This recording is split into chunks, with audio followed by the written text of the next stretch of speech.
do in this video, we're going to show Yoly how to find the cutting angle on the gouge itself. Is that something that you've always been interested in? Yes. Are you excited about this? Of course. As you can see, she can barely contain herself, and it's good to know that she's so enthusiastic about learning wood carving.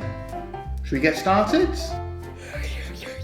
Before we show you how Yoly gets on with finding the cutting angle on the gouge, I just wanted to make it quite clear to everyone how we do that and what we're sort of looking for. Now, whenever you're working with a gouge and a chisel, you'll see they all have a cutting angle. Wow! Now, if I try and use that gouge and I'm trying to cut too far in like so, you get a lot of resistance from the wood. If I go sort of too shallow, you end up sort of skimming and not getting anywhere. So when you first start carving, it's finding that cutting angle. I got a nice relaxed grip, and you just find that cutting angle and you just cut away just like so. And this will be different on different gouges. It basically, it's how you've actually, or whoever has put the sharpening angle on the gouge, depending on the way that is, you'll either have to pick the heel of the tool up or drop it down, depending on whether you have a short or a long angle on there. Fantastic! This is probably the first lesson that I should have actually taught Yoly, so sorry about that, you missed the first lesson. The first thing you need to find out when working with a gouge or a chisel is to find the cutting angle. Because if you can find the cutting angle, can you see it cuts really easily? And we're going across the grain there, where we cut in there. I'll just tidy that bit up. But that is the essence of wood carving, is to find the cutting angle. So, it's your turn now. You got any questions? Why am I doing this? This is another thing now, just stop 2 seconds. I haven't started yet. You can't cut there. Why can't you cut there? Do you know why? Because you stopped me. Right, because you're going against the grain. Okay? So if you cut up here, if you cut there, you'll be cutting with the grain. But if you cut here, you carry on doing what you were doing. Yes, it's a split, no? Can you see? So you're getting a splinter. Do you feel very fortunate now to have a wonderful teacher? Wow!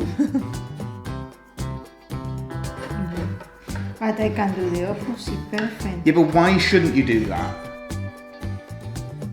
Stop now, okay? 2 seconds. Yeah, but if you stop, because otherwise you're going to end up cutting yourself. Okay? Health and safety.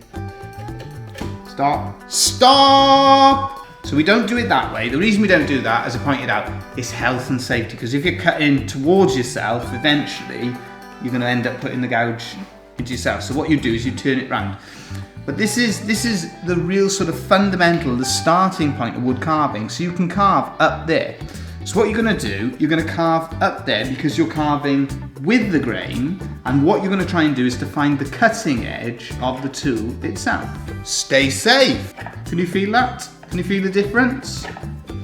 So this is really the essence of learning wood carving, is finding out about the wood and the grain, and then also finding out about how to get the best, how to use the tools correctly.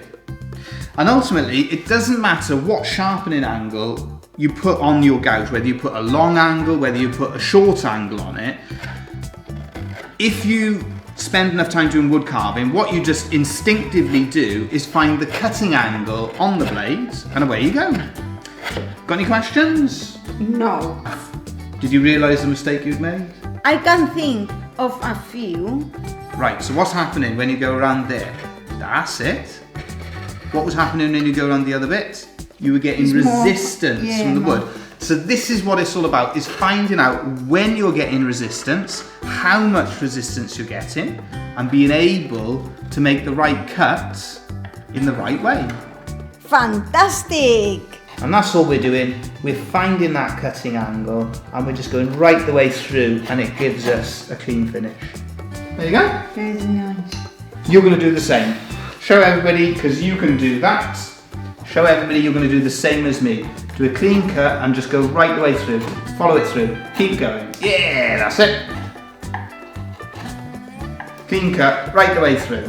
Perfect. She's a natural. And that is ultimately what you are learning. You're learning to find the cutting angle on the gouge, and you are learning how to read the grain of the woods. Well done, Yoly. Has this been fun? Of course. As we've been doing this, another thing that I've picked up on, and that is, that's Yoly's grip. Now when we grip a gouge, one thing, and it's a common thing with people learning, you'll see a very sort of tight, tense grip. It's quite important to have a relaxed grip. So if there's too much tension, it seems to come out it seems to actually come out, that's, you're going against the grain. So yeah, if you have a relaxed grip, so I'll just demonstrate there, have a relaxed grip. It doesn't need a lot of pressure. Can you see? We use that cutting angle just like so. And our grip, it's really very relaxed and very comfortable, just like so. But I'm not gripping that gouge with a lot of force. You're just controlling it, pushing with the backhand a little bit and controlling it with the front hand. So I think one thing that's going to help Yoly is a bit more of a relaxed grip. So you're going to just go up there for me using that gouge there. Yeah, there you go. So just cutting up there, but just relax that grip a little bit more. That's it, just relax that grip. Lovely. Lovely. Let the cutting angle do the work. Let the gouge do the work for you. You're concentrating on controlling it. Let the gouge work for you, as opposed to you pushing like mad. And this is something you see a lot with people when they start. They're pushing and pushing like mad when you don't need to do it. Use the gouge. Can you feel a difference with that? Yeah? So relaxing your grip. As we started filming this one, we made a bit of a discovery, and that is that Yoly is far more comfortable doing the wood carving standing up. Different to myself, but the same as Dad. He's far more comfortable standing up. Says who? When you're learning wood carving, when you're making these sort of first steps in your journey to becoming a wood carver, try different things. And if you're teaching others to do wood carving, it's not always the case that the technique that you use will be the one that suits the other person best. Well, I think I'm going to leave Yoly carry on, because she's doing a fantastic job, and yeah, she's really doing well in her process of learning wood carving. I think already she's got a favourite gouge that she's working with. The gouge that she's working with is a vintage Addis gouge, and that seems to be her go-to gouge. And there we are. Hopefully that video's useful. Yoly's doing well in getting a bit of aggression out on the wood, and she seems to be improving her technique all the time. The next video that we're going to do, that goes back to where she's working on her love spoon, if she hasn't cut away the entire piece of wood by then. And that is where we're going to look at designing the love spoon to go with the bowl that she did on the previous video. So there we are, that'll be our next effort, is working on the first love spoon. Well done, Yoly, fantastic job. Don't forget to Subscribe.